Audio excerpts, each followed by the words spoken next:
She asked for refuge, he offered 3 days that changed everything.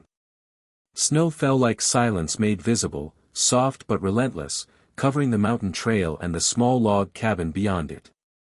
By the time Elena reached the clearing, her boots were soaked through, her fingers numb, her breath shallow with fear more than cold. She hadn't planned to come this far. She hadn't planned anything at all, only to run. She stopped when she saw him.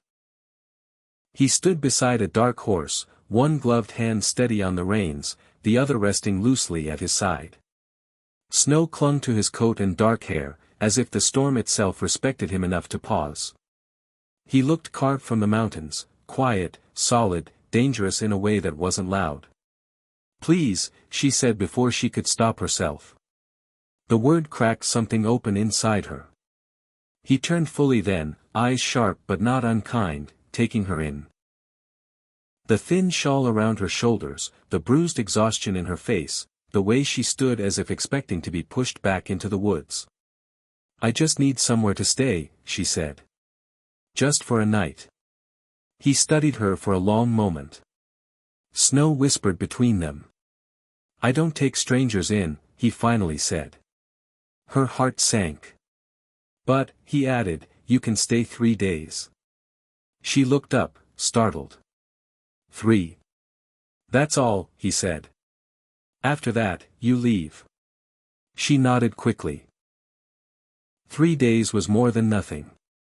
3 days was survival. "Thank you," she whispered. He didn't answer. He only turned toward the cabin and motioned for her to follow. The cabin was small but warm, fire already crackling as if he'd expected the storm. He handed her a thick blanket without a word. She wrapped it around herself, sinking onto a chair, suddenly aware of how exhausted she was, not just in her body, but in her bones. "My name is Caleb," he said at last. "Elena." "Eat," he said, placing a bowl of stew before her. She hesitated, then ate like someone who hadn't known if she would eat again. That first night, she slept on the floor near the fire. She dreamed of running, always running, but this time, the snow didn't chase her. The second day began before sunrise. Caleb moved with purpose, chopping wood, tending to the horse, fixing a loose fence post as if the world depended on it. Elena watched from the doorway, feeling useless, small. "You can help," he said without looking back. "With what?" "Anything." She took the axe, awkward at first, her arms burning. She missed twice. The wood didn't split. Caleb didn't laugh. He only showed her how to angle the blade, how to let gravity do the work. By noon, her hands were blistered, but she was smiling. That surprised her. Later, while scrubbing the floor, she realized something else: no one was watching her every move. No one was telling her what she owed, what she deserved, what she was allowed to be. The silence was different here. It didn't threaten her. It held her. That night, she spoke without planning to. "I didn't come here by choice," she said softly. Caleb stirred the fire. "Most people don't. They said I was weak," she continued. "That I needed protection. Control. And..." She swallowed. "I believed them." He looked at her then, really looked at her. "You're still standing," he said. "That doesn't sound weak to me."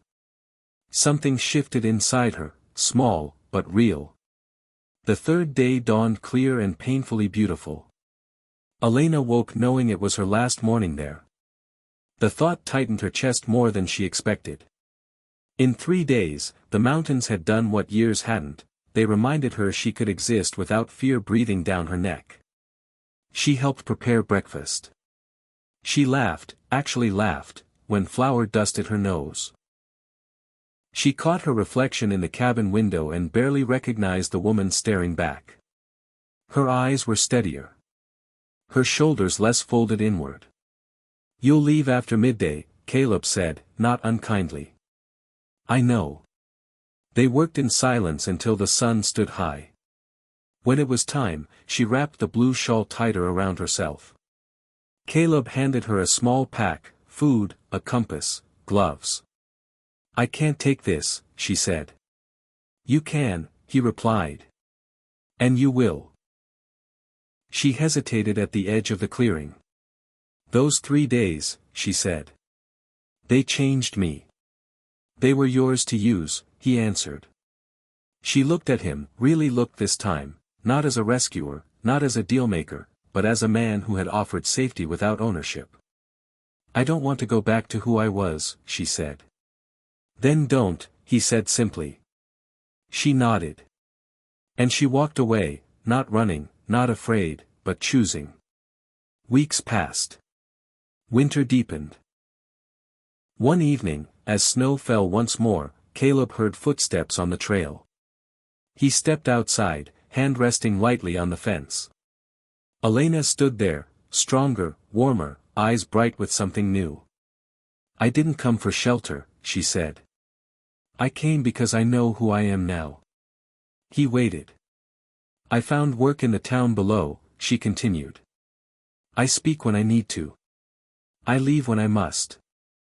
I don't disappear anymore." A smile touched his mouth.